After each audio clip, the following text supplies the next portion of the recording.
All right, so everybody knows me, so I don't need to take any time to introduce myself. But before I do begin, I want to just say thank you for coming.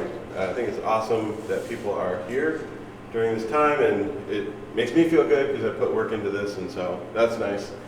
I'm going to go ahead and open in prayer, and then I'll kind of explain to you how the class will work, and then we'll just dive into it.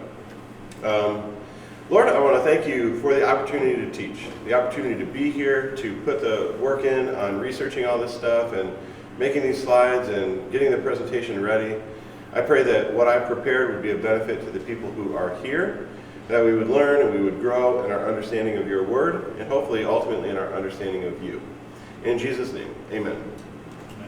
So how this is going to work is, so today, for the first section, we're going to do like a little bit of an introduction, and then we're going to look at the geography of Israel, of Mesopotamia, and of Egypt. So that'll be the first section, and then we'll take like a 10-minute break or something. And then in the second section, we're going to look at how some of that geography works in actual biblical stories. And what I'm planning to do really for the whole 101 after this very first little section is just go through. We'll look at the patriarchs, we'll look at the Exodus, we'll look at the Israel's kingdom period, we'll be able to look at the exile, we'll be able to look at the New Testament and Jerusalem and all those different things. So right now, at least for this first little part, is just going to be kind of setting the stage. I will say up front that there's probably more geography in here than archaeology. There will be some archaeology, but more geography. And I'm really glad because I think my clicker is going to work. Boom. Okay. Part one, introduction. So what I want to do is start by saying, just kind of listing out 3 reasons why we should care about this subject. Now, all of you guys are here, so I assume that at some level you do care about it. But I think it's important to kind of ground our efforts here in some reasoning. And so here's one thing. God reveals himself to specific people in specific places and at specific times. So unlike, say, Buddhism, where the ideas of Buddhism are a little bit more ethereal, if you didn't know who Buddha was, right? If you didn't know his life, you could still pretty easily kind of learn the tenets of Buddhism and try to follow them. Whereas Christianity really is located in some specific places. It's really helpful to know who Abraham was, and who Moses was, and who was David, and who was Jesus, and who was Paul, etc., etc. So these people, God revealed himself to these people, and they play an important role in our understanding of God. So there's that. Number 2 is that an understanding of geography makes Bible reading easier. So the way I want to talk about this is I look at biblical geography and archaeology as sort of like a bridge for our imagination, like a bridge between the actual Bible passages and whatever's going on in my brain. And I'm going to illustrate that with something that I hope you'll find a tiny bit funny. I'm going to give you 2 passages of text. The first one is from a story that I haven't finished called Morning in Medina by Nathan Morone. I will read it to you. George left his house in Alcott while his wife and children were still asleep and drove over to Medina just as the sun was breaking over the horizon and Rudy's Diner was opening up for breakfast. As he walked in, he saw Matthew Rose sitting in the corner, as always, with a can of ginger ale in his hand and a grumpy look on his face. At first, George thought of walking over to say hello, but he knew that trying to be friendly with Old Man Rose would be a lost cause. Okay? So just hold on to this little passage of text. If you guys really loved this, I could actually write the full short story if you want, but I haven't chosen to. Jeff, there's a worksheet and there's a homework thing on that table and a pen if you need it. So hold on to that in your brain just for a second. So that's Morning in Medina. Here's a second passage of text. This is from a novel that I read earlier this year, I think in February, called The Convert by Stefan Hartmanns. It's about some stuff that happens toward the end of the Crusades in France. I'm going to butcher some French pronunciation here, so enjoy that. As soon as the sun is up, he mounts the horse, rides past Lyon and the place called Le Château de Gironde, I don't know, in our day, which was then nothing more than a low farmhouse with a few sheep and goats and a nervous sheepdog barking. Finally, he descends from Saint Jean and passes close to the dry riverbed at La Croix, where the Roman arches curve over the valley on the northeast side of the high plateau of Montlieu.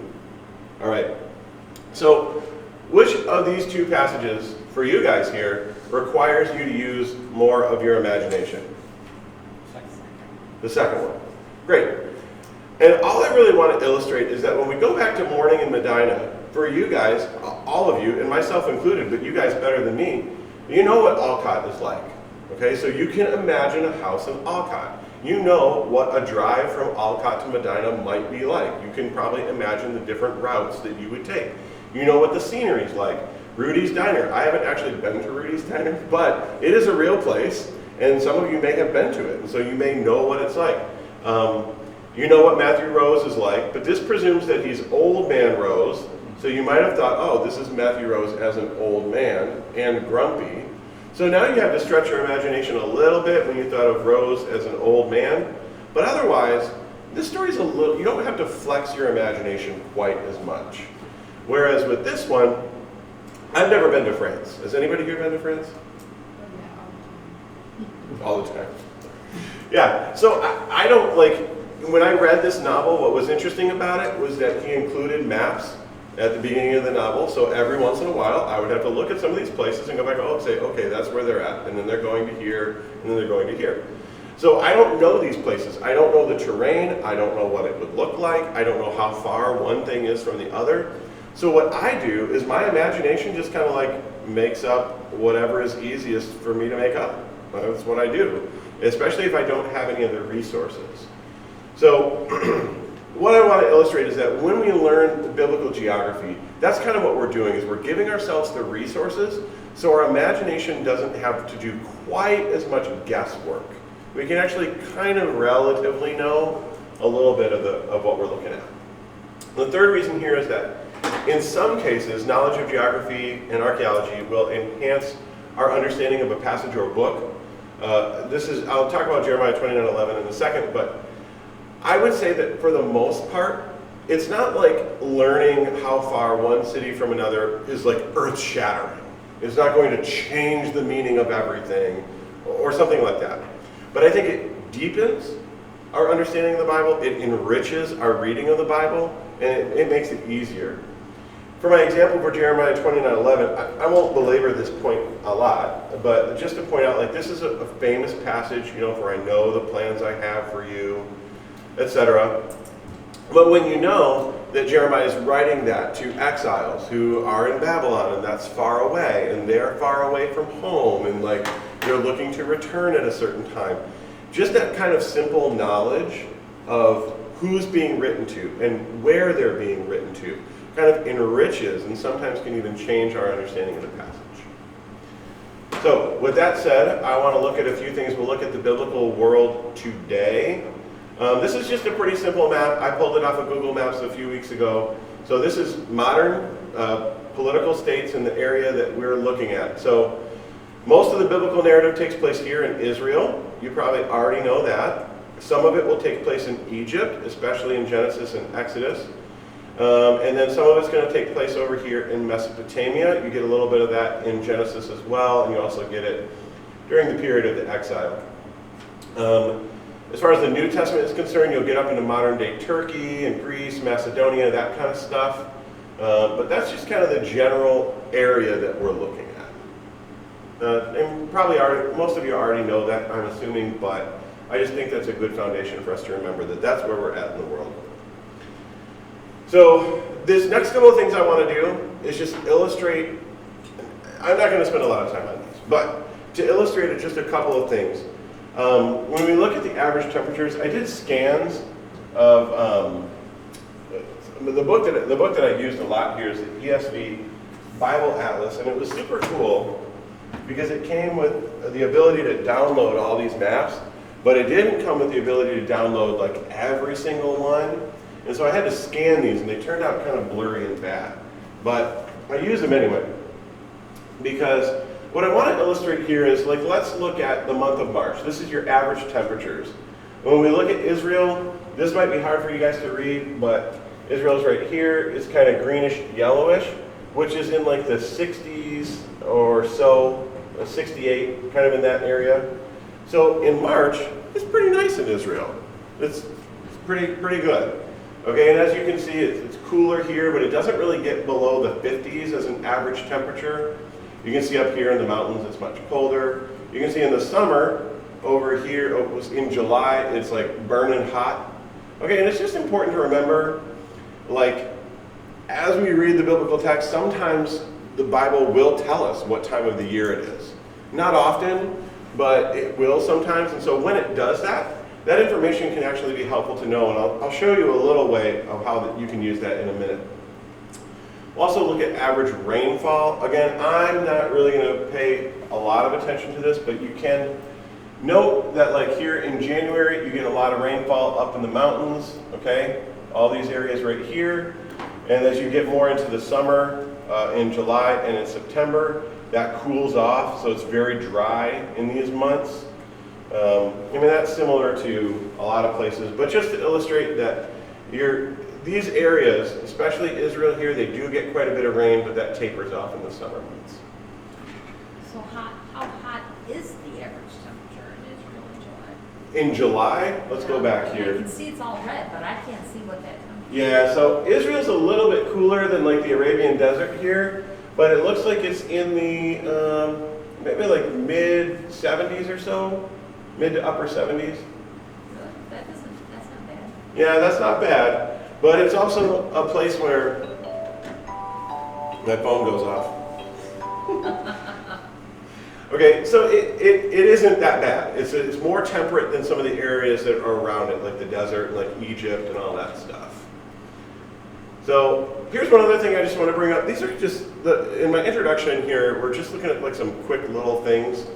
I think it's important to at least be aware that the Jewish calendar and our calendar are different.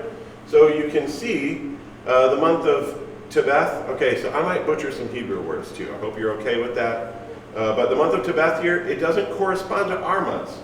So you got like it starts in the middle of December and ends in our middle of January. So sometimes you'll hear a month, or you'll read a month being talked about in the Bible. And I think it's always helpful if I can, like if I'm in a position to just kind of look at a calendar like this and say, okay, that's where I'm at. Here's an example. This is Exodus 13:4, and this is right as they're getting ready to go. Today in the month of Aviv, that is March or early April, you are leaving. Okay? That doesn't seem super radical, but what that tells us, if we combine our knowledge of the calendar with our knowledge of the temperature, we know that that's actually a pretty good time to go. Because it's temperate, it's not super duper hot yet. It's a really ideal time to go. It's actually a good time to go to for a few other reasons, which we'll get to more when we talk about Exodus specifically. Here's another one. You can just see here in 1 Kings, this is about the building of the temple. The foundation of the temple of the Lord was laid in the 4th year in the month of Ziv, so that's April, May.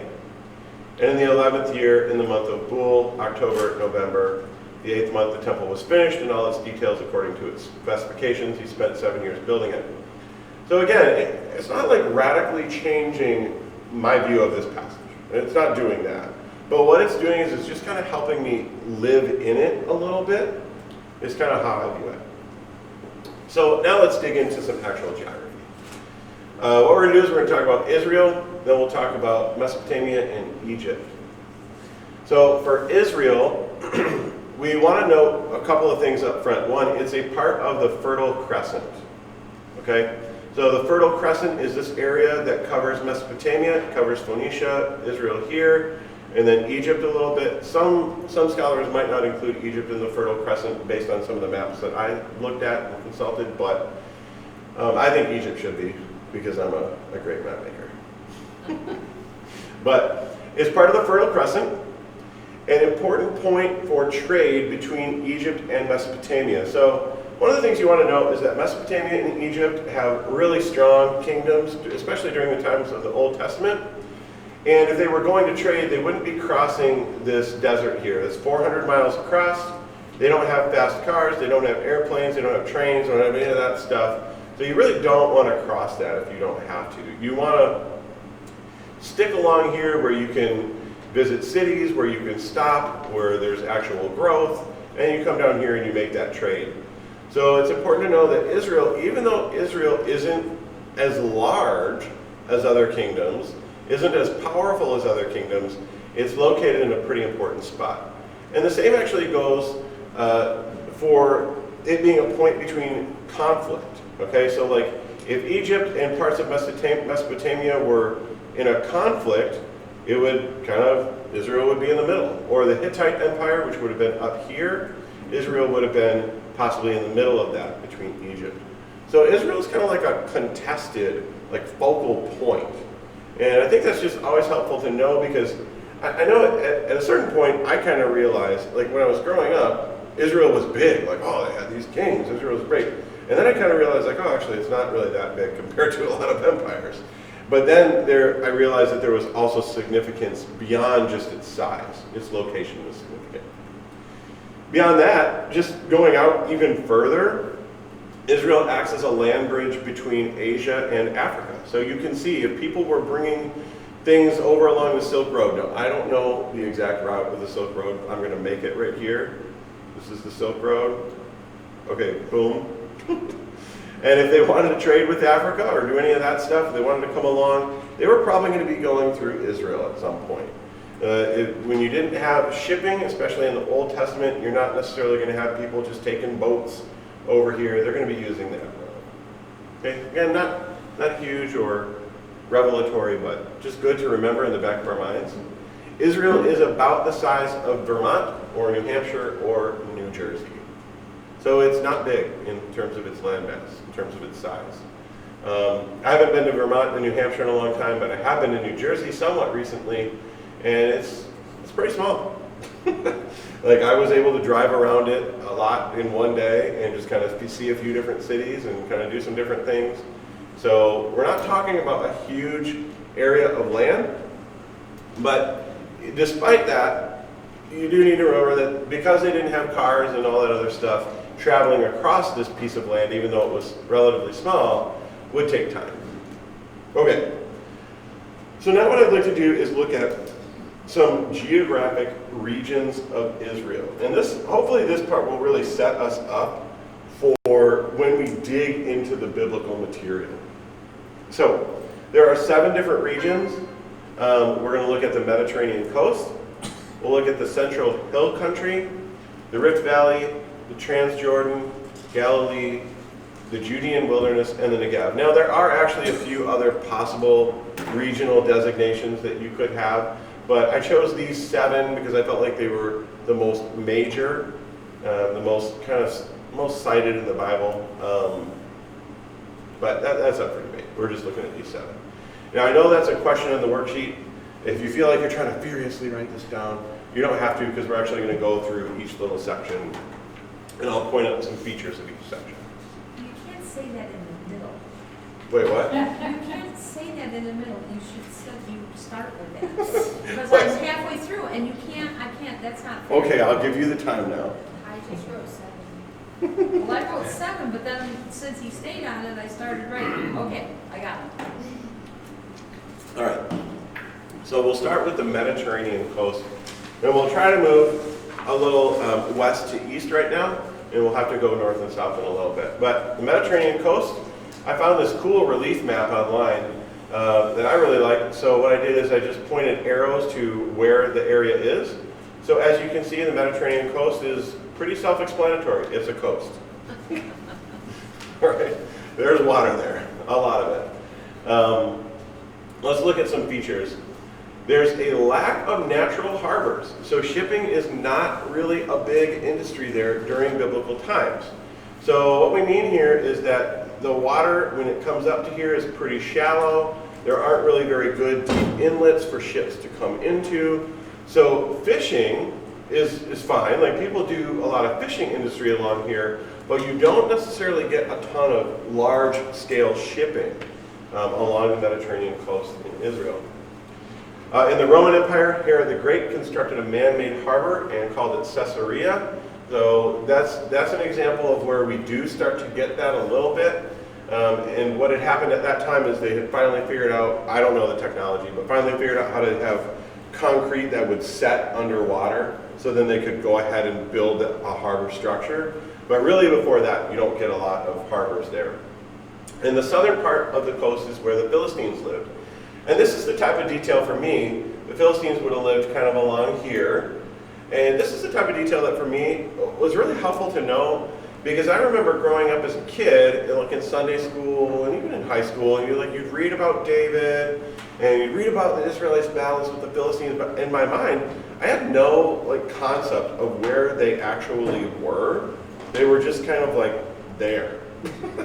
But it turns out that they did actually have a general area that they settled, which was right along here. So they were people that did a lot of fishing. Some of their gods are even related to fish and maritime features and stuff like that. So that's where they lived.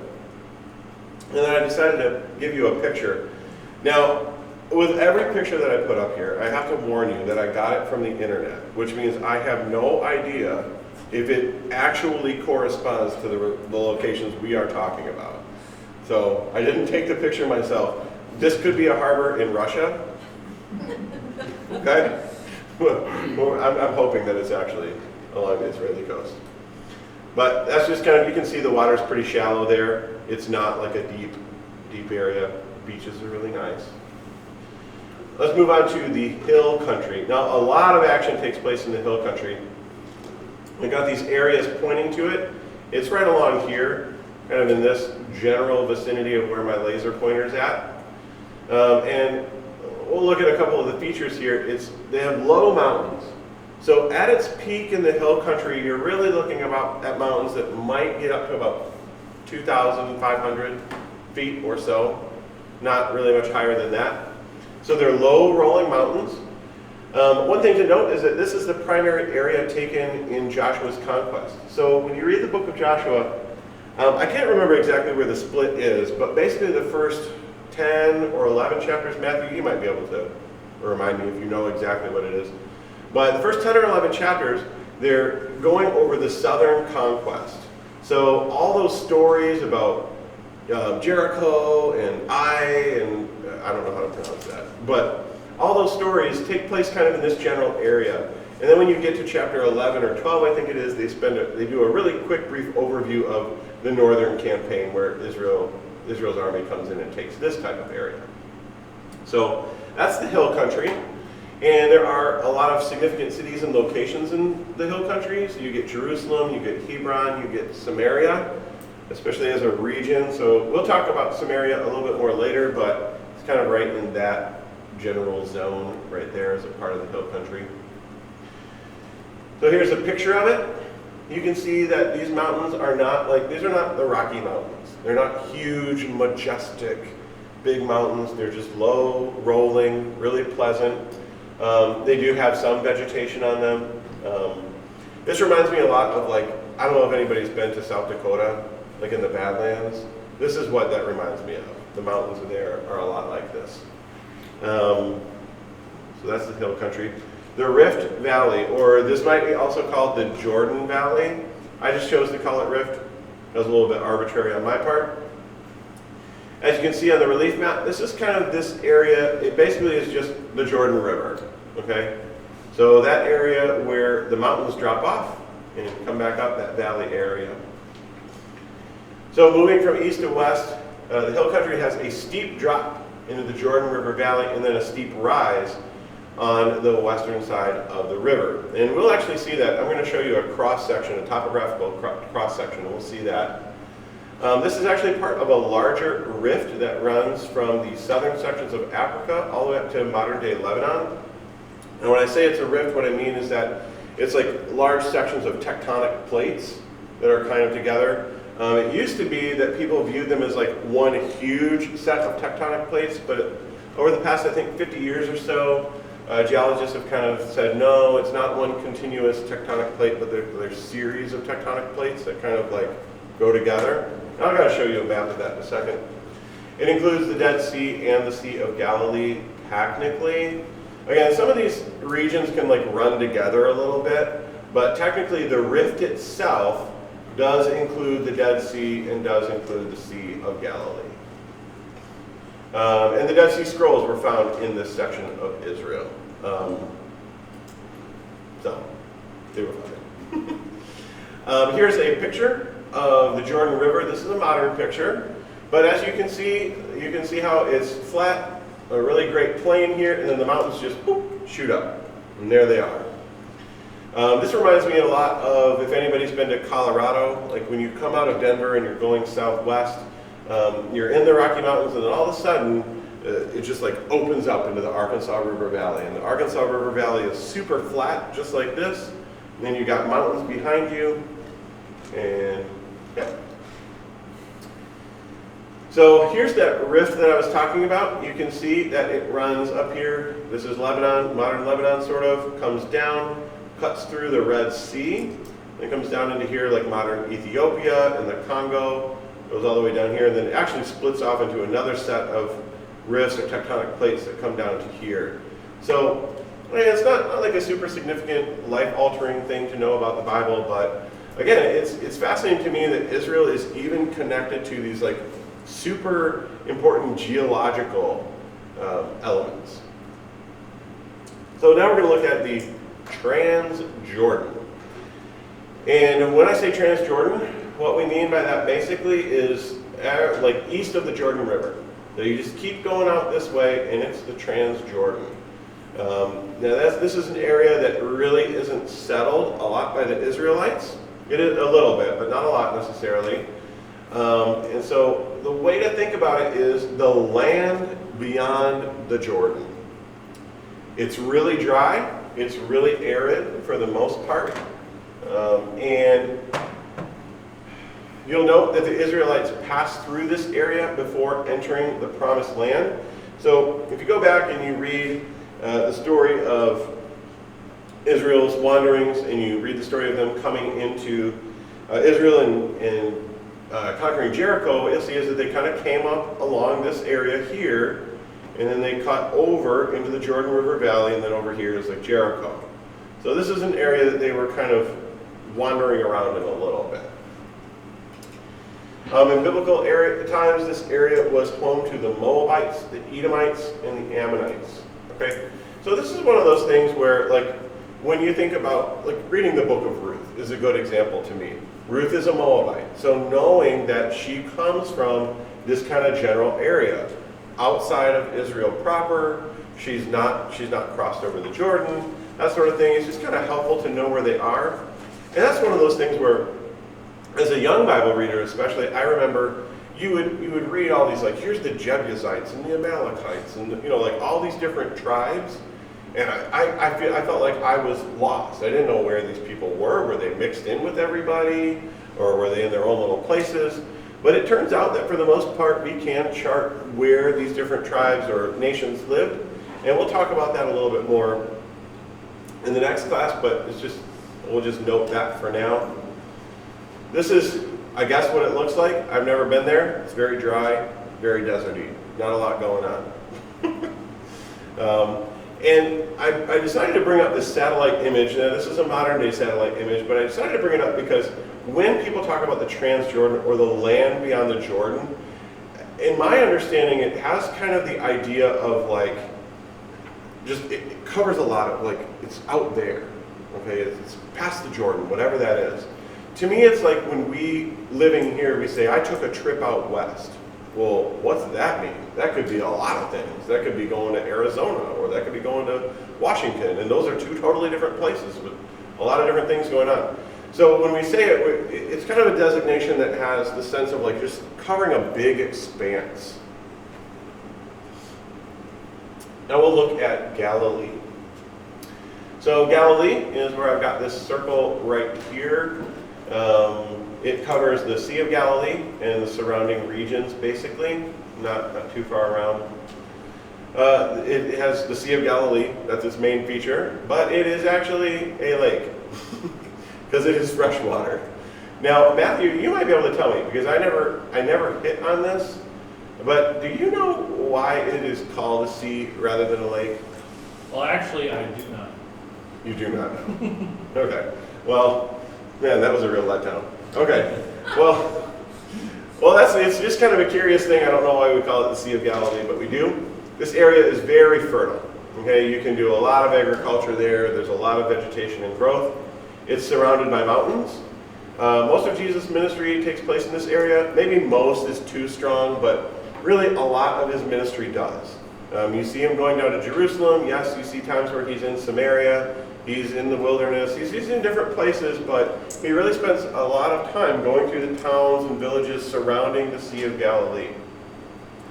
Galilee is really not discussed or prominently featured in the Old Testament, except in a few places, such as like the land division in Joshua. Now this is one area of the biblical text that I will admit, when I get to it in my reading, I like kind of skim a little bit, like Joshua 14 through I think it's 20 or 21, where they just talk about the 12 different tribes and where their land designations are. I kind of skim those a little bit and look at a map, which is probably bad on my part, but I do. But it does get mentioned there. Again, you can see Abraham passes by the Sea of Galilee in Genesis chapter 14 on his way up to Dan. But again, Galilee just isn't talked about a lot in the Old Testament. You get that a lot more in the New Testament. Here's a picture of it. It's not a really big lake. It's pretty small, comparatively speaking. You can see across it. You can see, now this is like a landscaped garden apparently. These bushes look pretty landscaped. But they can grow nice flowers and it's really pretty. So, I only included that one picture.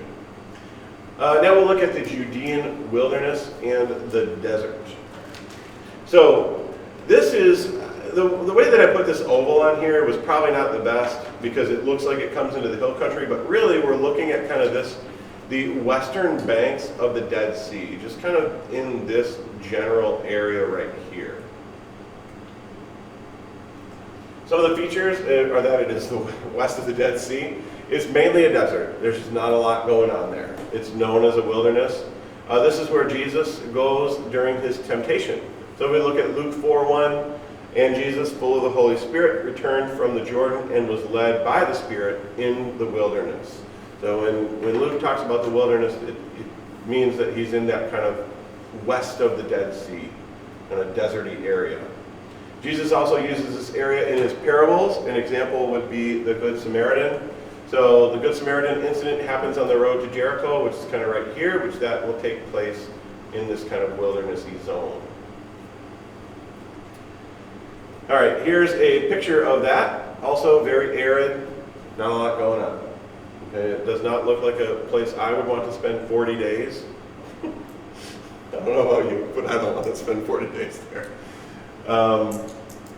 Yeah, let's go ahead here. The Negev, or sometimes you read it as the Negeb. This area is down here in the south. So this, I put a circle, but it's actually kind of like all around here and goes down quite a bit further. As far as its features are concerned, it's the southernmost part of Israel. That includes Israel during the height of its powers in biblical times. It also includes Israel really now. The Negev basically is a desert area that's the southernmost part. It's mostly uninhabitable. There's really not a lot going on there. You can see that there are some features of it. Abraham makes a covenant with Abimelech at Beersheba. Isaac lives in Beersheba. Elijah, after his confrontation with the prophets of Baal, flees there. But really, it's not featured like super prominently, but we do need to know that it's there. So here's a picture of the Negev. This actually reminds me of Bolivia a little bit, some sections of Bolivia that I've been in, where you just drive around, there's nothing going on, there's these mountains that just kind of shoot up and then come right back down, and it's flat again. And it's just, again, not very hospitable, very desert-oriented. Here's that topographical cross-section that I wanted to show you. I really enjoy this because it helps me to visualize it some. Here you've got the Mediterranean Sea, we're at sea level. That coastal plain, or kind of the coastal region that we talked about, a lot of that is sea level, pretty low. Then at Ekron we start going a little bit higher and higher and higher until we reach that about 2,500 feet right along here, Jerusalem being around the highest, and then we just take a really quick precipitous drop down into the Dead Sea, which is what, 1,300 feet below sea level. And then we take a quick climb right back up. And then when we get back up to the top, once we get out into that Transjordan area, it's kind of a plateau. It levels off a little bit for the most part. So that's east to west, or west to east, sorry. So, I should have said this up front. On my worksheet, I accidentally put economy in the first section. I don't know why I did that, but it's not. You can go back to the very first page of your worksheet if you'd like. This is a scan, again, that I had to do, so it's not super clear, especially for you guys. But I'll point out a couple of things you can see here. This green is like fruit trees, olives, pomegranates, that type of thing. And you can see that that's very prominent in the hill country and around Galilee, which are probably the two most fertile areas of Israel. So that's prominent. You can see that grain is grown a little bit, grain and barley. You can see that in these areas here. You can see construction in timber. Those get a little bit more up there in that area. And then here's, if you can't read them, we've got a bunch of different things like these white squares are kind of like livestock. So we got cattle, sheep, camels are over here. These gold ones are like iron, metalworking, iron. There's salt right here, of course, from the Dead Sea, so that's a big trade. Copper's down here. And then we can see, here we've got other things like honey. There's a lot of honey, a lot of dates, perfumes. Up along the coast, you get a lot of textiles, and of course, on the coast itself, you get fish. So these are some of the main economies that Israel would have had, especially during the biblical times. Okay. So I should also point out too that like one of the things that can be frustrating about doing biblical geography is that you get these instances where this is the wilderness of Zin, okay? And that's kind of like close to the Negev, and like where those things match up and what's what. That can sometimes be difficult, and sometimes the same place will have different names. So you have to kind of deal with that when you're looking at the geography side. Okay, we're getting close to the end of our first section, so we're going to take a brief look at Mesopotamia. We're going to take a brief look at Egypt, and then we will take a break. Okay, Mesopotamia. So this shows us the Fertile Crescent in green, and Mesopotamia is this area right here. The area between the Tigris and Euphrates River is known as Mesopotamia. Now it also will include the shores of the Euphrates on the southwestern part and the northeastern shores of the Tigris up here. You want to note that the Tigris and the Euphrates flow from modern Turkey, and then they empty into the Persian Gulf. Now this map shows us the Tigris and the Euphrates during biblical times, and that's actually pretty significant, and I'll tell you why in a moment. But that's kind of the area that we're looking at when we talk about Mesopotamia. Now this is from the NIV Bible Atlas, and this is a little bit of a cartoony map, but I actually really liked it. First of all, I want to point out Mesopotamia is Greek for land between two rivers, so it's pretty self-explanatory and easy. But I like this map, even though it's cartoony, because it tells us that in between these two rivers, they're kind of boxed in. If they go west, you're getting desert. There's just nothing going on here. If you go northeast, you get all these crazy mountains, and these are the for real mountains. These aren't the low rolling hills of the hill country. These are rocky, big mountains that are much harder to pass through. So they're a little bit boxed in by geography, but they have this area between the two rivers where they can live, they can do a lot. So I wanted you to notice, in comparison to the first one we did, we showed here that the Tigris empties out into the Persian Gulf up here, and the Euphrates enters into it down here. But that has changed over time. I want you to notice that the headwaters of these two rivers start near each other, they diverge, and then they come together again down here. So right about there, they come together and they dump in. So what we can see from that is something that's really interesting. The path of these rivers, the course of the two rivers, has changed over the centuries. So my example here is that they used to enter the Persian Gulf separately. Now they enter it together. And we'll actually see a couple of other instances of how the Euphrates River in particular has changed.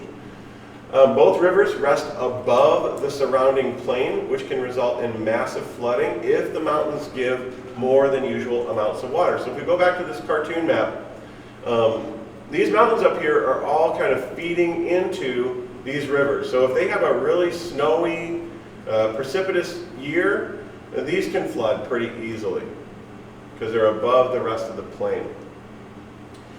Canals and channels were used to irrigate the land between the two rivers. So if you look at this, if we go back, I'll just go back to this one, you can see that the two rivers are, especially like right up here, they're very far apart from each other. So in order to make this land fertile, they would need to irrigate it with canals and channels and things like that. So that actually kind of fed into how Mesopotamia got some of its strength. So these canals and channels needed frequent maintenance, which contributed to strong city-states in the region. And what I mean by that is pretty simple. Like, whenever you think of any type of public works project, right, building highways or whatever, what do you need in order to accomplish that? Money. Okay, you need money. That's true. Raw materials for roads. Okay, you need raw materials, you need money, Manpower. manpower. Okay, you got all the Some kind of government.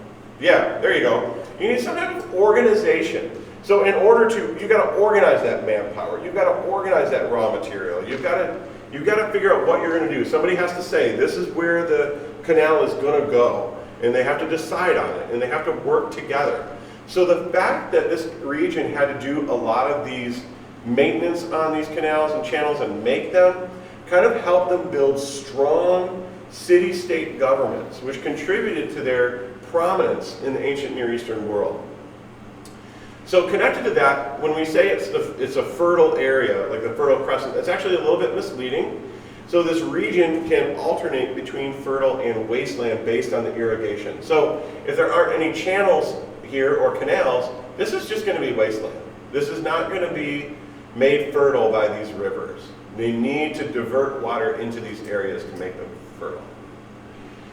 Finally, through irrigation, the region could produce enough food to sustain itself, but it did have to import a lot of raw materials, such as wood and iron. And we'll come up on this fact actually a little bit in the second half of this presentation, but basically all that is to say is that their economy was really, really rooted in agriculture. And we can see that through this map. If you look at this, so here's Mesopotamia, and it's all in brown, all agriculture, produce, grain, fruit. There's a thing on here for commercial timber, but I don't really see a lot of commercial timber on here. You do see the areas surrounding it where they can do livestock, they can do sheep. There's mining up here for copper and iron and things like that, but Mesopotamia itself is extraordinarily agriculturally based. So they had to do a lot of trading. Okay, so if they wanted to bring in timber, for instance, if they want to bring in wood, they have to bring that in from somewhere else. They just don't have much else in terms of raw materials.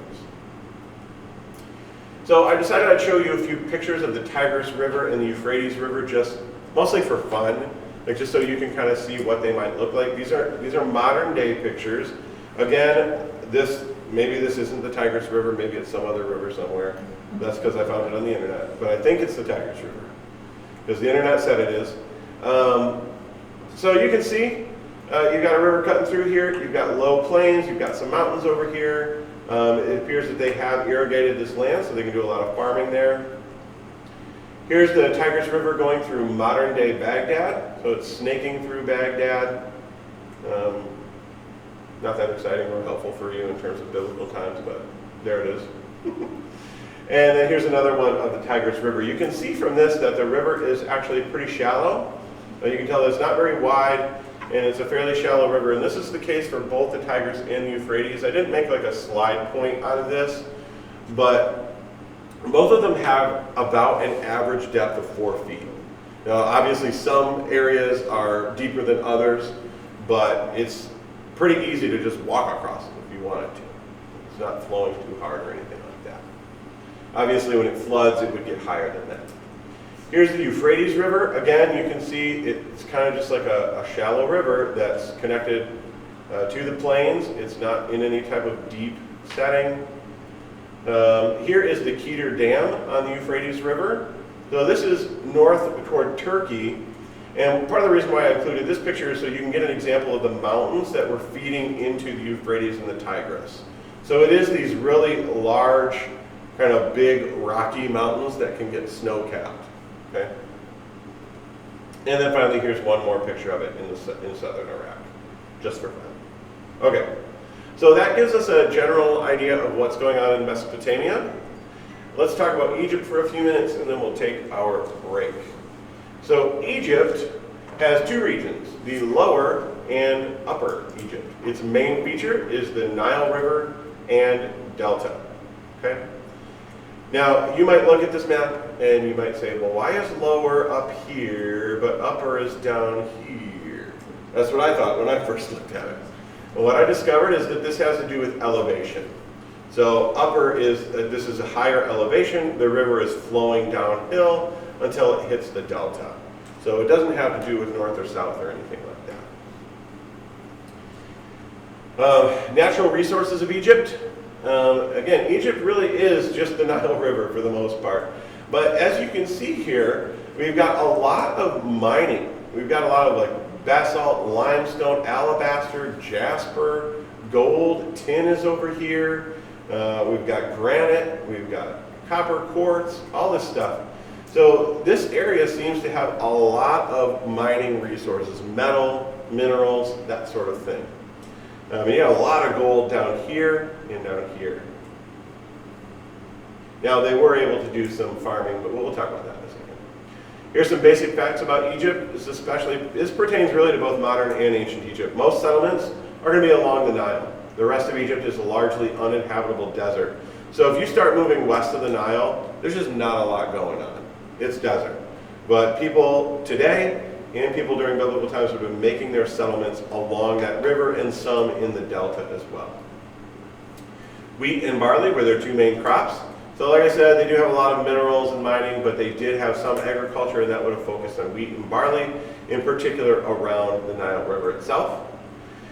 In ancient Egypt, without modern dams, so this isn't necessarily a problem now or an issue now, but the Nile would flood regularly, leaving fresh silt to plant crops. So what I discovered, and I didn't know this before doing some of my research for this presentation, is that the Nile River can be really muddy.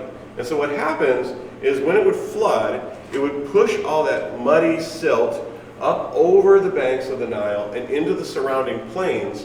And then it would, when the floods would recede, it would leave all this really fresh, great soil for the people to use.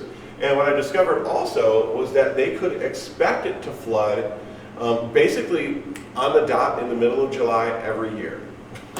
So it would have this flood, it would go crazy, it would recede by I think mid-August or early September, and then they would start planting their crops in September and then harvest in the spring. So they had a pretty regular cycle of flooding that would help them out. The Nile has periodic cataracts. These are areas of hard granite ridges that cause rapids and are difficult to pass. So official Egyptian expansion rarely went below the first cataract. And I'll show you a picture of the first cataract, but if you can't see it, it's right here on the Nile. And then here's the second, and there are some more when you keep going down. But here are a couple of pictures of the Nile. You can see it has a real oasis type feel. Right next to the banks, it's beautiful. You got palm trees and great vegetation, but then right over the hill there is some dusty old mountains. Okay, this is the first cataract. So as you can see, you got a lot of rapids. This would be pretty hard to pass on a boat. And they didn't have like cool modern kayaks that they could just ride down the river and stuff like that. So really, Egyptian expansion was kind of limited by the geography of the river somewhat. So down further south, you would have other kingdoms that weren't connected to Egypt. And then just for fun, here's a picture of the Nile River with the pyramids. You can see that the pyramids are pretty close to the Nile River. This is a modern day Google map of Cairo, and you can see that they're not that far apart. So yeah, that is it for part 1. I need to take a breath, so I'm going to take 10 minutes, and you guys can take 10 minutes and go to the bathroom or whatever you got to do, and then we'll pick back up.